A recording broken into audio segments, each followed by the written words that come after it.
নমস্কার বন্ধুরা, welcome back to my channel. শুরু করছি একটি ভিডিও। আজকের ভিডিওর আলোচ্য বিষয় থাকবে সন্দীপের কি মাথায় কোনো বুদ্ধি নেই, সে কি অন্য কারোর বুদ্ধিতে চলছে। সন্দীপ টিনা ওয়াইটিতে অ্যাকচুয়ালি কি দেখাতে চাইছে বা মানুষজনকে কি শেখাতে চাইছে, এবং অবশ্যই তারা যে জিনিসটা করছে দুজন মিলে বলা যেতে পারে, সেই জিনিসটা নিয়ে তো কথা থাকবে। তো প্রথমে আসি ফোনদীপের কথায়, মানে সন্দীপ আমাদের। তো সন্দীপ দেখলাম ও যে বাড়িতে দাদু এসছেন, বোধহয় দাদুকে আমরা আগে তো কোনোদিন দেখিনি, মানে ওর ব্লগ তো অনেকদিন দেখছি, আগে কোনোদিন দেখিনি। যেহেতু ওদের সকলের সঙ্গে সম্পর্ক খুব একটা ভালো না, মানে স্পেশালি মামাবাড়ির তরফের সম্পর্ক তো মানে সেরকম আত্মীয় স্বজন নেই। তো দাদুকে মোটামুটি এখন বেশ আনা হয়েছে এবং দাদুকে ভালোভাবে যত্ন করা হচ্ছে। এবং দাদুকে কে একজন বলেছে যে তোমরা দাদুকে রেখে দাও, তার জমি জায়গা বিক্রি করে। তো হচ্ছে না, দাদুর সব ফ্যামিলি আছে, সব আছে। কারণ সারা জীবনের একটা মানুষের দায়িত্ব নেওয়া আর কদিন এসে একটু যত্ন করা, তার মধ্যে আকাশ পাতাল তফাৎ, এটাই হচ্ছে মেন ব্যাপার। এবারে ব্যাপারটা হচ্ছে যে আজকে সন্দীপ যে জিনিসটা করছে সেটা আমরা সবাই দেখতে পাচ্ছি। আজকেও প্রতিটা ভিডিওতে টিনাকে ছোট দেখাবার চেষ্টা করছে, আবার টিনা তার ভিডিওতে সন্দীপকে ছোট দেখাবার চেষ্টা করছে। মানে এরা দুজনেই একে অপরকে ছোট দেখাবার চেষ্টাতে একদম মশগুল হয়ে আছে। আচ্ছা, প্রসঙ্গত উল্লেখ্য একটা কথা বলি, সেটা হচ্ছে সন্দীপ দেখলাম একটা থাম্বনেল দিয়েছে ও দাদুর পায়ে। আমি জানি না ওটা কি চোট লেগেছে, কারণ কিছু ড্রেসিং করা হচ্ছিল। তো সেখানে আমি তো ভাবলাম থাম্বনেলটা দেখে বোধহয়, কারণ নিচে যে একটা প্লাস্টিক মতো দেওয়া হয়েছে সেখানে লাল কালার রেড কালার রয়েছে। আমি তো বললাম বাবা এত রক্ত বেরিয়েছে, এত ব্লাড বেরিয়েছে। তো তারপর দেখলাম না, ভিডিওটা ঢুকে আলটিমেটলি যখন দেখলাম যে ওটা একটা প্লাস্টিকের, মানে ওই কালারটাই বা প্রিন্টটাই ওরকম, ঠিক আছে, সেইটা বেছে বেছে নিয়েছে। মানে সন্দীপের কিন্তু মাথায় খুব বুদ্ধি আছে যে কোন ভিডিওটায় বেশি ক্লিক হবে, ঠিক আছে, সেই ভিডিওটা কিন্তু মানুষজন দেখবে। তো সুতরাং সেই বুদ্ধিটা যখন সন্দীপের আছে, সেই কারণেই কিন্তু এই জিনিসগুলো সে করতে পারছে। এবারে আসি, সন্দীপ দেখলাম সারাদিন মোটামুটি বেশ ভালোই খাওয়া দাওয়া সমস্ত কিছু হলো, সমস্ত কিছু দাদুকে প্রচণ্ড যত্ন করছে, দাদুর সাথে সাথে ওরাও খাচ্ছে সমস্ত। তো তারপরে রাত্রিবেলা বললো যে আমি এইমাত্র শেভ করে এলাম, আমার শেভ করার কোনো ঠিক নেই, রাত্রিবেলা আমি স্নান করি, শেভ করি, সব কিছু করি, আমার কোনো ব্যাপার নেই। তারপরে দেখালো বডি, হ্যাঁ ওর নাকি বডি মানে দেখাবার চেষ্টা করলো, যদি ওর মাসল সেভাবে নেই দেখলাম। কারণ বাকি যারা বডি বিল্ডিং করে তাদের একটা খাওয়া দাওয়ার একটা প্রপার রুটিন আছে। আচ্ছা, ও বলছে ওর পেটটা নাকি খুব বেড়ে যাচ্ছে সন্দীপের, আসলে অ্যাক্টিভিটিটা ভীষণ কম হয়ে গেছে। কারণ ওর এখন অ্যাক্টিভিটি বলতে সারাদিন ক্যামেরা নিয়ে কমেন্ট্রি করা, কে কী কাজ করছে না করছে, আর একটু বাজার দোকান যাওয়া, আর অবশ্যই আর যে কাজগুলো ক্যামেরার সামনে দেখায় সেটাই বললাম। এবং ক্যামেরার পিছনে কি কাজ করে সেটা তো আর আমরা দেখতে যাই না, তাই সেটা বলতে পারবো না। তবে ওর একজন পুরুষ মানুষের যে অ্যাক্টিভিটি হওয়া উচিত, ওর কিন্তু অ্যাক্টিভিটি অনেকাংশে কম, সেরকম কিন্তু অ্যাক্টিভিটি নেই। মোটামুটি একটা আরামপ্রিয় লাইফ, এরকম কিন্তু ও ছিল না। কারণ আমরা যদি সৌমারির পুরনো ভিডিওগুলো দেখি, সেখানে যখন সন্দীপকে দেখা যেত, ওর চেহারা কিন্তু যথেষ্ট মানে ছিমছাম যেরকম হয় পাতলা চেহারা, সেরকম কিন্তু ছিল। এখন কিন্তু সময়ের সাথে সাথে ওর চেহারার কিন্তু একটা পরিবর্তন হয়েছে। এবং ও যেটা বলছে ওর নাকি ভুঁড়ি হচ্ছে, ঠিক আছে, তো ওর ঠিক করছে যে খাওয়া দাওয়া কিছু করবে না, খাওয়া দাওয়া না করলেই নাকি ওর ধারণা ভুঁড়ি কমে যাবে। একদমই ভুল ধারণা, খাওয়া দাওয়া না করলেই কোনোদিন ভুঁড়ি কমে না, উল্টে আমার যেটা মনে হয় আরও বেড়ে যায়। কারণ তারপরে মানুষ যখন খায়, মানে অনেকক্ষণ গ্যাপ দেওয়ার পর, তখন সেই আরও বেশি করে সে খাবারটা খায়, খিদেটা বেশি থাকে বলে। তো তার জন্য ভুঁড়ি কমে না, উল্টে আরও বেড়ে যায়। তাতে যদি একটুখানি প্রপার ওয়েতে খাওয়া যায়, একটু প্রোটিনটা বেশি করে খাওয়া যায়, শাকসবজি খাওয়া যায়, তাহলে মানে কার্বোহাইড্রেটটা কমিয়ে দিয়ে, তাহলে সেক্ষেত্রে কিন্তু রোগা হবার একটা মানে চান্স থাকে। আর যেহেতু ওরা গ্রামে থাকে, ওদের ক্ষেত্রে কিন্তু অনেক সুবিধা। গ্রামে এমন অনেক কাজ আছে, যেমন ধরুন কেউ যদি করতে চায়, কারণ সামনে অত বড় উঠোন, সেটা যদি কেউ ঝাঁট দিতে চায়, বা হয়তো কোনো একটা জিনিস ঠিক করছে, সেটাকে নিজেই কোদাল দিয়ে করলো, এইগুলো থাকে, যেগুলো শহরাঞ্চলে নেই। শহরাঞ্চলে মানুষকে সেজন্য জিমে ছুটতে হয়। তো যাই হোক, এটা মোটামুটি ওর ব্যাপার। এবং আমার অবাক হয়ে গেলাম, ও বডিটা অ্যাকচুয়ালি দেখাচ্ছিল কাকে, টিনাকে। কারণ টিনা তো মানে টিনার চেহারাটা তো বাপরে, টিনার তো মানে যেটা ওই বয়সের মেয়ের মানে মোটা হয়ে যাওয়া, ধরুন একটা আফটার 40 এজে এসে সেখানে একটা গালফাল ফুলে যাওয়া, সেটা আলাদা। কিন্তু ওখানে ওই বয়সের মেয়ে যেভাবে গালফাল ফুলে যাচ্ছে, যেভাবে ফ্যাটি হয়ে যাচ্ছে, শুধুমাত্র এদের না খাদ্যাভ্যাসের জন্য।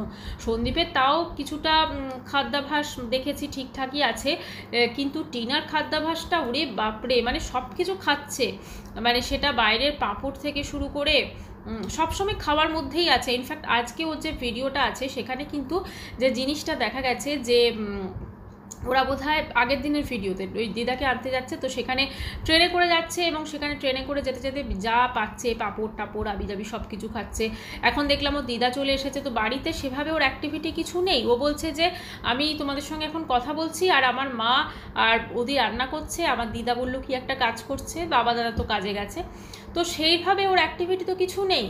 মানে টোটাল একটা ওই বয়সের মেয়ে তার বাচ্চাকে স্কুল মানে রেডি করবে, নিয়ে যাবে, নিয়ে আসবে, রান্না করবে, কিন্তু ওর তো কোনো অ্যাক্টিভিটি নেই। ও খালি বসে বসে এরা সারাদিন খালি এটাই ভাবে, সেটা সন্দীপও ভাবে, সেটা টিনাও ভাবে যে পরের দিন নেক্সট আমরা কি ভিডিও দেবো, কি টপিক দেখাবো, বা আমাদের কেচ্ছা শুনতে শুনতে মানুষ যখন বোরিং হয়ে যাবে আরও নতুন কি কেচ্ছা সৃষ্টি করব। এটাই হচ্ছে ওদের এখন মেন আলোচনার মানে চিন্তা ভাবনার বিষয়। কারণ আলটিমেটলি এটা তো স্বীকার করতেই হবে যে আজকে ওরা কিন্তু ম্যান্ডিও যেটা পারেনি ওটা কিন্তু করে দেখেছে, ওরা কিন্তু 1 বছরের ওপর অতিক্রান্ত হয়ে গেছে, কিন্তু ওদের এই কেচ্ছা কিন্তু কম হচ্ছে না, উল্টে আরও বাড়ছে। এবারে আসবো সন্দীপের বুদ্ধির কথাতে। সন্দীপের বুদ্ধি, আমার কমেন্টস বক্সে দেখলাম একদম কমেন্টস করেছেন যে সন্দীপের তো নিজের কোনো বুদ্ধি নেই, ওর সমস্ত বুদ্ধি হচ্ছে ওর পাতানো দিদি এবং আরেকজন যে সমাজসেবিকা আছে তার অনুযায়ী চলে। এই কথাটার সঙ্গে আমি সম্পূর্ণ সহমত হতে পারলাম না, কারণ সন্দীপের বুদ্ধি যথেষ্টই আছে। ও খুব ভালো করে জানে কখন কাকে ইউজ করতে হবে এবং কখন মানে কাকে ব্যবহার করতে হবে, সেটা কিন্তু খুব ভালো করে জানে। আজকে মানবাধিকার দিদিকে ওর কেন দরকার পড়েছে, কারণ মানবাধিকার দিদি জানে, ও ভেবেছে মানবাধিকার দিদি সমস্ত কিছু করে দেবে। কারণ কেস যেটা করেছে টিনা ওর বিরুদ্ধে করেছে বা ও টিনার বিরুদ্ধে করেছে সেটা কোর্টে চলবে, সেটা জাজ ডিসাইড করবে, সেখানে কিন্তু মানবাধিকার দিদির কিছু করার নেই। এবং সন্দীপের আরও একটা মাইনাস পয়েন্ট হচ্ছে ও যেহেতু খুব একটা বেশি পড়াশোনা জানে না, সেটা ওর ভিডিও দেখলে ওর ব্লগ দেখলে বোঝাই যায়। এমন অনেক অনেক প্রোনাউন্সিয়েশন আছে যেগুলো ঠিকঠাক করতে পারে না, তো তার জন্য কিন্তু মানে অনেক প্রবলেম হয়। তো সেই জন্য ও কারোর একটা মানে ওকে যে গাইড করবে প্রপার ওয়েতে সেরকম কেউ নেই, সেই জন্য ওই মানবাধিকার দিদি কিন্তু এতটা প্রভাব বিস্তার করতে পেরেছে। এছাড়া আরেকটা জিনিস বলবো, অনেকেই মাঝখানে যে একটা জিনিস উঠলো যে পাতানো দিদির সঙ্গে নাকি সন্দীপের কোনো সম্পর্ক আছে বা কিছু, দেখুন আমি এটাতে বিশ্বাস করি না। কারণটা হচ্ছে প্রথম কথা, পাতানো দিদি যদি সন্দীপ সেটা সেক্ষেত্রে কিন্তু দিদি হিসেবেই যেটা মনে হয় পারে। হ্যাঁ, এবার পাতানো দিদি কেন করছে সব না, ওর চ্যানেলের ভিউজের জন্য, ওনার চ্যানেলের ভিউজের জন্য, কিন্তু কোনো খারাপ সম্পর্ক আমার মনে হয় নেই। সেটা যদি থাকতো তাহলে কিন্তু সন্দীপের মা কোনোদিন এই জিনিসটা মেনে নিতে পারতেন না, কারণ তিনি কিন্তু গ্রামাঞ্চলের মানুষ, তার বাবাও কিন্তু গ্রামাঞ্চলের মানুষ। গ্রামের দিকে কিন্তু এই জিনিসগুলো চূড়ান্ত নোংরামি ছাড়া আর কিছু নয়, যদি সেই জিনিসটা হতো। আর হঠাৎ করে ধরুন কেউ এসে কিছু একটা বলে দিল, সেটাতে বিশ্বাস করাটা কিন্তু আমার যেটা মনে হয় এটা কিন্তু উচিত না। কারণ এইটা তো ঠিক, আজকে ধরুন পাতানো দিদির আমি জানি না যে কার সাথে ওনার কি সম্পর্ক আছে বা উনি কীরকম টাইপের মানুষ সেটা আমার জানা নেই, কিন্তু উনি ভিডিও যে প্রচণ্ড গালাগালি দিয়ে করেন বা প্রচণ্ড খারাপ খারাপ ল্যাঙ্গুয়েজ উনি ইউজ করেন, প্রচণ্ড খারাপ খারাপ অঙ্গভঙ্গি উনি করেন, উইথ অ্যাকশন উনি গালাগালি ইউজ করেন, সেটা আমরা অবশ্যই দেখেছি। কিন্তু এটা কি আমরা বলতে পারি যে আজকে সন্দীপের সঙ্গে ওনার সম্পর্ক আছে এবং সেটা একটা খারাপ সম্পর্ক? সন্দীপকে এতটাই বোকা, মানে ওর কি একটা ওই সম্পর্কের জন্য কি ওই পাতানো দিদিকে সে চুজ করবে? কারণ ওর যদি সেই সম্পর্কটা ধরুন করার ইচ্ছাই হয়, সে তো আরও বেটার কাউকে চুজ করবে, সেটা পাতানো দিদি কেন হবে? এটাও কিন্তু একটা ভাবার বিষয়। সুতরাং কেউ এসে বললো সেটাকে মেনে নেওয়াটা কখনোই উচিত না। আমি দেখলাম প্রচুর প্রচুর ভিডিওস হচ্ছে ওই কিমা দিদিকে নিয়ে, যে হ্যাঁ ও এটা করেছে, ওর সঙ্গে এই সম্পর্ক। আমার মনে হয় এই ব্যাপারগুলো একটু জেনে শুনে বা একটু বোধহয় চিন্তা ভাবনা করে বলা উচিত। আফটারঅল যেমনই হোক, সেটা যেমনই হোক, সন্দীপ যা করছে, কিমা যা করছে, টিনা যা করছে, দুজনেরই কিন্তু সংসার আছে, ঠিক আছে, দুজনেরই সংসার আছে, সন্তান আছে, তার কিমার তো বোধহয় ছেলের বউও আছে, সব কিছু আছে। তো সেক্ষেত্রে কাউকে কোনো কিছু বলার আগে একটু মনে হয় ভাবা উচিত যে হ্যাঁ এই জিনিসটা কি সত্যি রিয়াল। কারোর মুখ থেকে তো আমরা অনেক কিছুই শুনতে পারি, কিন্তু সেটা যদি প্রুফ না থাকে, সেটা যদি সত্যি না হয়, সেটা তো আমরা বলতে পারি না। এটা অবশ্যই যে কিমা চাইছে যে সন্দীপ টিনার মধ্যে ঢুকে দূরত্ব বাড়িয়ে দিতে, এটা অবশ্যই স্বীকার করছি, কিন্তু এই যে খারাপ সম্পর্কের ইঙ্গিত, এটা আমি মনে করি নেই। সন্দীপ টিনার মধ্যে যে ঝামেলাটা চলছে, মেনলি যদি ইউটিউব না থাকতো অনেক দিন আগেই মিটে যেত। কারণ সন্দীপের বাড়ি থেকে টিনা যখন বেরিয়ে গেল, ও যে মানে যে জিনিসের জন্য গেছিল, সেই তারপরে তো যখন তাদের সম্পর্কটা আমি জানি না এখন আছে কি নেই, একটা সময় পর অবশ্যই সে কিন্তু টিনা ভুল বুঝতে পেরেছিল, বা হয়তো ফিরে আসতো, বা হয়তো ওদের ডিভোর্স হয়ে যেত তাড়াতাড়ি, বা হয়তো এই এত ঝামেলা এত কিছু হতো না। কিন্তু যেহেতু সোশ্যাল মিডিয়া আছে এবং এই সোশ্যাল মিডিয়া থেকে কিন্তু এইগুলো বিক্রি করে প্রচুর প্রচুর টাকা আর্নিং হচ্ছে, সেই কারণে কিন্তু ওদের এতটা রমরমা একটা ব্যবসায় পরিণত হয়ে গেল, এটা আর কোনো কারণ নয়। আজকে যদি ইউটিউবটা মানে ধরুন সাইড থেকে সরে যায়, ইউটিউবটা যে জায়গাটা আছে সরে যায়, তাহলে কিন্তু টিনা আর সন্দীপের এই ঝামেলাটা হয়তো খুব তাড়াতাড়ি মিটে যাবে। কারণ ইউটিউবটা সরে গেলে ওরা নিজেদের মধ্যে এগুলো সলভ করবে, ওরা না তো কাউকে দেখাবে, সন্দীপকে না তো এটা ভাবতে হবে যে আমি ক্যামেরার সামনে কি বলবো, টিনা সম্পর্কে কি বলবো, নাকি টিনাকে এটা ভাবতে হবে যে আমি কুকুরের সঙ্গে এটা মানুষের তুলনা করব যে কুকুর অনেক বফাদার হয়, মানুষ হয় না। ঠিক আছে, বফাদার হিসেবে যেটা বলার, ও যেটা করেছে টিনা, যদি পরকীয়া করে থাকে, যদি করে থাকে, তাহলে সেটা তো সে অন্যায় করেছে। আচ্ছা, আরেকটা জিনিস বলি, দেখলাম সন্দীপের কমেন্টস বক্সে কিছু কিছু ভিউয়ার্সও আছেন না যারা এই ধরনের ঝামেলাগুলোকে আরও বেশি বাড়িয়ে দেন। দেখলাম সন্দীপের কমেন্টস বক্সে একজন ভিউয়ার্স কমেন্টস করেছেন যে গামলার কঠিন শাস্তি চাই। হ্যাঁ, সেটা এখন আমরা যদি এই টিনা সন্দীপের টোটাল ব্যাপারটা দেখি, তাহলে কিন্তু টিনা যেটা করেছে পরকীয়া বা অ্যাডাল্ট্রি, সেটা কিন্তু এখন আইনসিদ্ধ।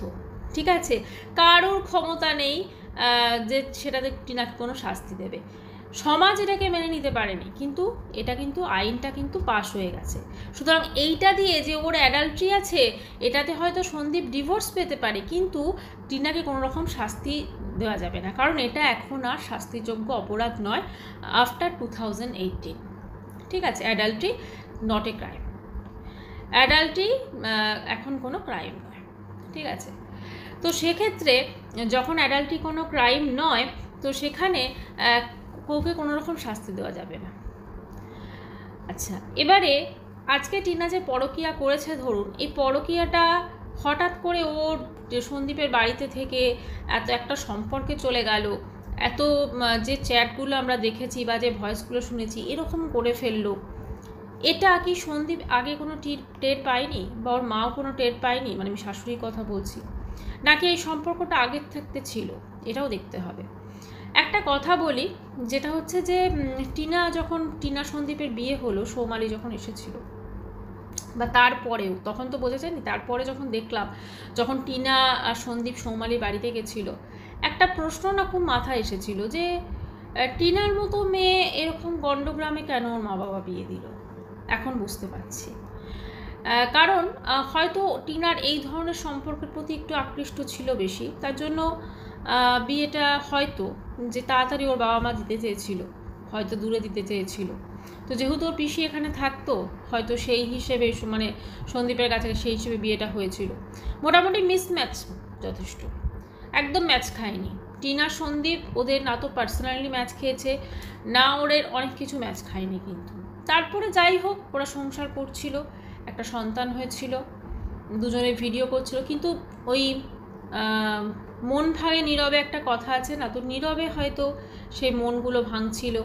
এর পেছনে অনেক রিজন থাকে, কোনটা কি অস্বীকার করা যায় না। আজকে সন্দীপের মা বাবার যে স্পেশালি মায়ের যেরকম আমরা দেখি, সেটাতে কিন্তু খুব ডিফিকাল্ট সব কিছু অ্যাডজাস্ট করে সব কিছু মানি না। সন্দীপকে সেক্ষেত্রে আরও বেশি যত্নবান হতে হতো, সন্দীপকে আরও বেশি টিনাকে গুরুত্ব দিতে হতো, এবং সন্দীপকে আরও বেশি করে, কারণ এখন ওরা আমরা যেরকম অ্যাটিটিউড দেখি সন্দীপের, বোধহয় একটু হলেও টিনাকে ভালোবাসা বা আরও বেশি করে কেয়ার করা, এটা ভীষণ প্রয়োজন ছিল। টিনার কথা বলবো, টিনারও উচিত ছিল যে, আমার যেটা মনে হচ্ছে টিনার মা বাবা বড্ড বেশি সাথ দিয়ে দিয়েছে টিনার, এটা উচিত হয়নি ওনাদের। মেয়ে বিয়ে হয়ে গেছে, শ্বশুরবাড়ি চলে গেছে, মেয়ে হয়তো সমস্ত কিছু ফোন করে করে বলতো বা কিছু একটা, সেইটাতে একটা গণ্ডগোল সৃষ্টি হয়েছে। তবে এটাকে কিন্তু থামানো যেত, এটাকে কিন্তু ঠিক করা যেত, সব কিছুই করা যেত। আজকে দুজনে যে জায়গায় দাঁড়িয়ে আছে টিনা সন্দীপ, এরা যদি ডিভোর্সের যদি কন্টেস্ট কেস হয়, এটা কিন্তু বছরের পর বছর চলবে।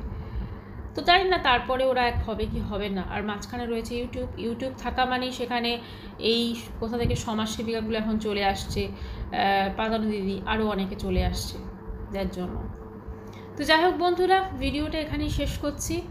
একটাই বলবো, যেটাই হোক ভালো হোক, আর কারণ একটা বাচ্চার ভবিষ্যৎ আছে, তো মানে আমি মানে নামটা নিচ্ছি না, সন্দীপ আর টিনার সন্তানের ভবিষ্যৎ আছে, সেটা ভেবে যেন যা হয় ভালোই হয়। তবে এটা আমি কখনোই বলবো না যে মা সন্তানকে পাবে না বা বাবার কাছেই থাকুক সন্তান, এটা কোনোদিনই বলবো না। ঠিক আছে, কারণ সন্তানের ওপর সবথেকে বেশি অধিকার বোধহয় তার মায়ের। সে যদি তার মধ্যে যদি মাতৃপ্রীতি থাকে, আমার তো মনে হয় সব থেকে যদি টিনা সন্তানের দায়িত্ব পায়, তাহলে ধীরে ধীরে ও যদি কোনো খারাপ সম্পর্কে থাকে সেটা হয়তো সে বুঝতে পারবে, ফেস করবে, এবং তারপরে হয়তো যেহেতু বাচ্চাটা ওর কাছে গেছে, মানে টিনার কাছে, সেহেতু ও সন্তানটাও ডেফিনেটলি বাবাকে মিস করবে। তখন হয়তো দুজনের মধ্যে একটা মানে কি বলবো, কোথাও না কোথাও সেতু তৈরি হয়ে যাবে ওই সন্তানটা। তো সেই জন্য হয়তো ওরা আবার এক হবে, এটাও হতে পারে। সবটাই আমরা দেখতে পাবো, কারণ ওরা তো সব কিছু ওয়াইটিতে দেখাচ্ছে এবং সেই অনুযায়ী ভিডিও থাকবে। ভিডিওটি এখানে শেষ করছি। চ্যানেলটি ভালো লাগলে অবশ্যই করে সাবস্ক্রাইব করা হলো। বাই।